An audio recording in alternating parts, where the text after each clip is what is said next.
Bayern Munich chief sends out strong warning on Michael Olise's future amid talk of €100 million bids from Liverpool, Man City and Chelsea. Bayern Munich sporting director Christoph Freund has directly addressed ongoing transfer speculation about star winger Michael Olise.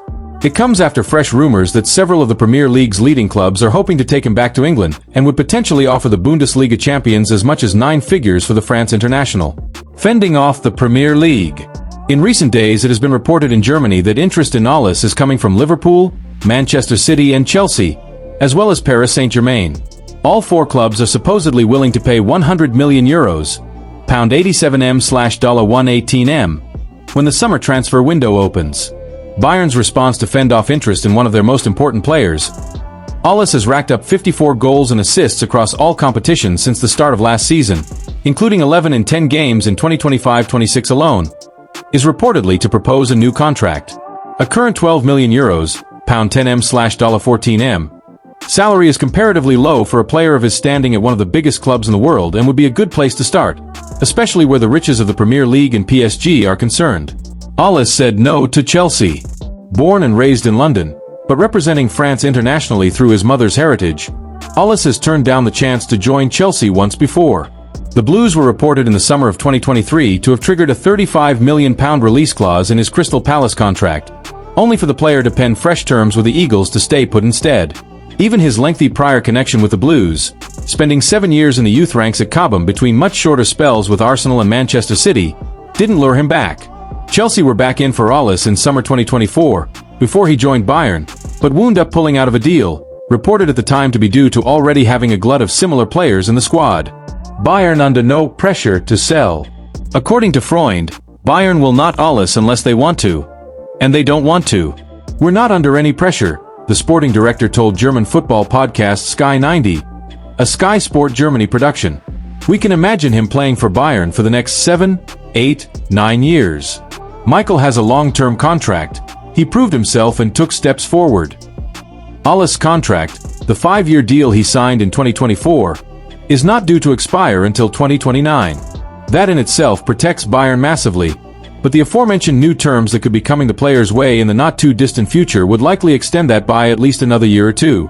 Harry Kane is thought to earn twice as much as it stands, so even a substantial pay rise for Olise would not compromise Bayern's overall wage structure. Olise buys into the Bayern philosophy. Speaking just a few months into his time with the Bavarian Giants, Olise gave an insight into just how much he has embraced everything Bayern since arriving. When I found out FC Bayern were seriously interested in me, it was an unbelievable moment. Now I've been here for a few months and realized the spirit of the club much more, he told the club's official magazine in December 2024. This mentality of always wanting to win is quite impressive, and is also the biggest difference to my previous club Crystal Palace. We were often the underdogs there. That's never the case with Bayern. And the pressure here is very high because we really want to and must win every game. I like that though. I feel that the pressure is making me a better player. Every time I see the Bayern badge on my shirt, I feel a part of something big. I want to keep improving though, and produce top-level performances more consistently. I have the feeling there's a lot more to come. I'm working very hard on that every day because I don't just want to win as many trophies as possible with FC Bayern. I want to step up in the big moments, make history with this team, leave a legacy. If that wasn't my ambitions, I'd be in the wrong place. Michael Owen issues World Cup 2026 warning to Harry Kane. Michael Owen has questioned England's prospects of winning the 2026 World Cup under Thomas Tuchel, citing concerns over age, form, and challenging conditions. The former Liverpool striker warned that key players, including Harry Kane, could be past their peak by next summer and cast doubt on whether the squad is showing meaningful improvement. Star players such as Kane are getting older. He's not going to be getting any better. While world-class players such as Kyle Walker will no longer be there, Owen said on 247bet. Even players like Foden are not at the top of their game compared to what they were a year or two ago. Defensively, I worry too. We used to have a lot of good defenders. Now I'm thinking who's going to play left back? Who's going to play center half? John Stones isn't getting any younger. He added, I think we were probably better a year or two ago. But a lot changes in football. It might turn into a big year for us. But no, I wouldn't be confident about us winning the World Cup at this stage.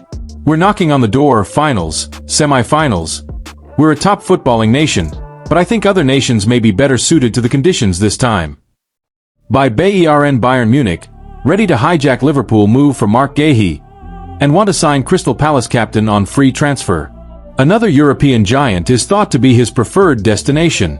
German giants Bayern Munich have been linked with a shock swoop for Crystal Palace defender Marc Guéhi.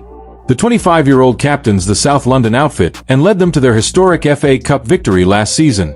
Marc Guéhi has been linked with a shock move to the Bundesliga. His performances have attracted the interest of multiple clubs, both international and abroad. And now, according to reports from Sky Sports, he has a new suitor in the form of Bayern. The Bavarian's director of sport Max Eberl is said to be a fan, and would apparently like to unite him with England international teammate Harry Kane. The defender's contract runs out at the end of the season, and though the club are keen on extending his deal, several clubs are circling at the prospect of picking him up on a free transfer. Guéhi was heavily linked with a move to reigning Prem champions Liverpool in the summer. Palace boss Oliver Glasner pulled the plug on that deal in the final stages of the window due to the club not bringing in a suitable replacement in time. But it is believed that the Reds are likely to be one of the clubs coming back in for Guéhi ahead of his contract's expiry. Another major club to be linked with the former Chelsea man is Real Madrid. Los Blancos are admirers of the defender, and are even believed to be his preferred destination if he were to leave England. This deal is made all the more attractive thanks to a niche rule regarding player registration for Spanish clubs. Guéhi was born in the Ivory Coast, and holds an Ivorian passport, which he qualifies for through his father. This would allow him to sign for Madrid as a Spanish national through a piece of legislation called the Cotonou Agreement. This allows players from participant countries to play as Spaniards and not take up one of the 3 non-EU player registration spots given to La Liga clubs. Man United transfer news. Napoli ahead of 2 PL clubs in race to sign Kobbie Mainoo. Napoli are reportedly leading the race to sign Manchester United midfielder Kobbie Mainoo ahead of the January transfer window. The 20-year-old has struggled to secure regular game time at Old Trafford under Ruben Amorim, and he asked to leave the club on loan during the summer transfer market. The England international stayed on after the Red Devils rejected his request. However, his situation has not improved as he has failed to make a single start in the Premier League this season. Lack of European football and an early exit from the EFL Cup have made it difficult for Amorim to select Mainoo regularly, and his situation has alerted several top clubs across Europe to lure him away from the club. Napoli leading the race to sign Mainoo? According to a report from the Sunday Mirror, print edition, page 68, Serie A champions are leading the race to sign the technically gifted midfielder, who was seen as one of the hottest properties in England only 12 months ago. A move to the Naples club could be tempting for Mainoo, where he could not only link up with former United midfielder Scott McTominay but also revive his career under Antonio Conte, who is willing to provide him an escape route. The report claims that the opportunity to play alongside Kevin De Bruyne would appeal to the youngster, who believes that a fresh challenge elsewhere could be crucial for him to get his career back on track. Aston Villa and Newcastle United are reportedly closely monitoring his situation, and both of them could be a good option for him if he wants to continue playing in the Premier League. In Spain, La Liga giants Real Madrid and Atletico Madrid have reportedly shown interest in him in recent weeks, and Mainoo will not lack options if he decides to move on. Should Mainoo leave Old Trafford? Mainoo is a terrific talent with exceptional ball-carrying ability, but he is unlikely to receive enough opportunities in midfield under Amorim, who has openly stated that he will not change his system. Manuel Ugarte, Casemiro, and Bruno Fernandes are ahead of the youngster in pecking order, and it makes sense for him to look for opportunities elsewhere if his situation does not improve in the next few months. The homegrown boy has looked sharp every time he was called upon, but Amorim's ruthless treatment could force him to leave Old Trafford in January. Haaland, beating Kane, Mbappe for Golden Boot a big test. Manchester City striker Erling Haaland has revealed he's feeling the burden from rivals Harry Kane and Kylian Mbappe in the race to be Europe's top goalscorer.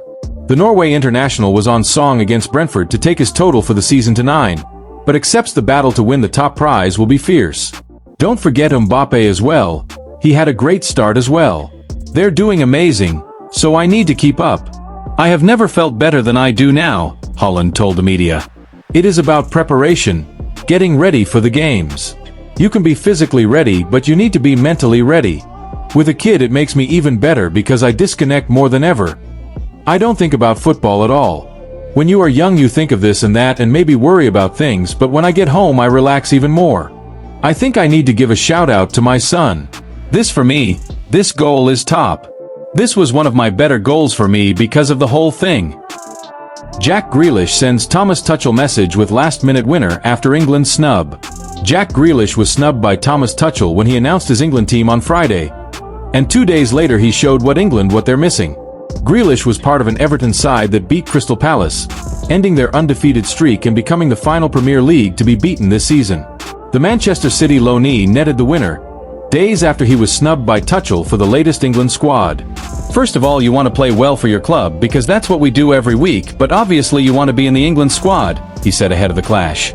But I do understand it. I spoke to the manager and I understand there's a lot of competition, especially in that left wing spot at the moment. Marcus Rashford, Flying, Eberechi, Anthony Gordon, everyone's doing so well. I can't really complain. It is what it is and hopefully I can keep performing and influencing games. Grealish wasn't the only star who was left out of Tuchel's squad for England's friendly with Wales and World Cup qualifier with Latvia. Explaining his decision, Tuchel said, "We're building the best team. Do you have proof of that?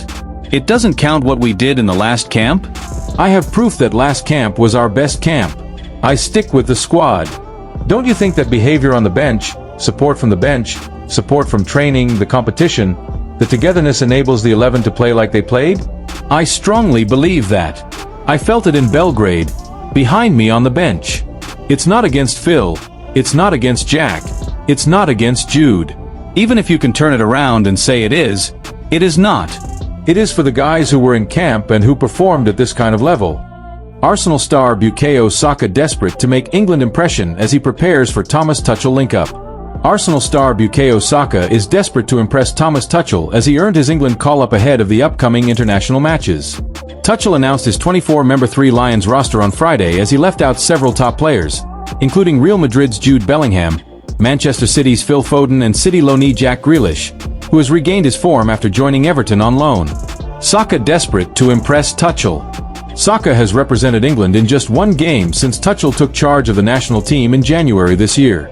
The Arsenal star missed the March and September matches due to a hamstring injury, but has now returned to action for the Gunners and has also earned a Three Lions call-up. The winger is determined to catch the head coach's eye with consistent performances in their upcoming international friendly against Wales, followed by a World Cup qualifier against Latvia 5 days later. "I've missed a lot of fixtures under Thomas Tuchel." Speaking to reporters ahead of his link-up with Tuchel, Saka said, "I'm really happy to be back playing for England. I've missed a lot of fixtures under Thomas Tuchel, which I'm not happy with, a lot of them due to injuries. I'm really happy that I get a chance to come back to St. George's Park and train with the team, play with the team. I'm looking forward to it." Saka regaining form. After being hit by yet another injury setback at the start of the 2025-26 campaign, Saka is slowly picking up form as he scored in the Gunners' latest victory over West Ham at the Emirates Stadium this weekend. He has now 3 goals in 7 appearances across all competitions. Saka scored on his 200th Premier League appearance. The match against the Hammers was Saka's 200th Premier League appearance for the Gunners, as he became only the second player in history, after Arsenal icon Thierry Henry, to score in the landmark game. Cody Gakpo makes honest Liverpool admission after late Chelsea defeat. "We know that." Liverpool forward Cody Gakpo offered an honest assessment of his side's defeat against Chelsea, with Estevao scoring late on at Stamford Bridge to win the points. Liverpool winger Cody Gakpo was honest in his assessment of the Reds' defeat against Chelsea, admitting that losing a third game on the spin for the first time under Arne Slot is not good enough. "It's difficult to take," Gakpo said live on Sky Sports. "I think obviously we play against a really good team. First half, they scored an amazing goal, but I think it was level. Second half we fight really hard for the equalizer and we played a little better than them, but they were dangerous on the counter. To concede last minute is hard to take." Estevao popped up at the far post deep into stoppage time to send the points the way of the Blues. Gakpo, earlier in the half, had pulled Liverpool level when he smashed home a shot from close range after being teed up by Alexander Isak. "I don't want to say low on confidence," Gakpo said. "I understand what you mean. In this time, the things don't fall our way. Maybe 5 games ago, they did fall our way. This is part of football. We have to take it on our chests and keep on fighting. We have to keep pushing." Cody Gakpo drew Liverpool level in the second half. When you play at a club this big, it's normal when you lose 3 games in a row that it's not good enough. We know that as players. We are very much aware of the situation. We know what to do, which is going back to the winning ways. I think somehow we couldn't keep the momentum. We have to analyze how and why.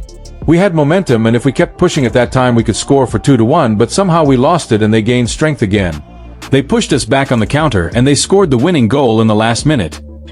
Liverpool's players will now head on international break, with a pause in domestic soccer perhaps coming at a good time for them to regroup.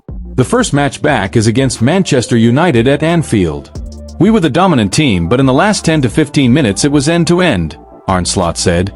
Both teams could have scored. Both teams arrived a lot of times at the 18-yard line. These are the margins that don't fall for us at the moment. We have to work harder to not rely on these margins.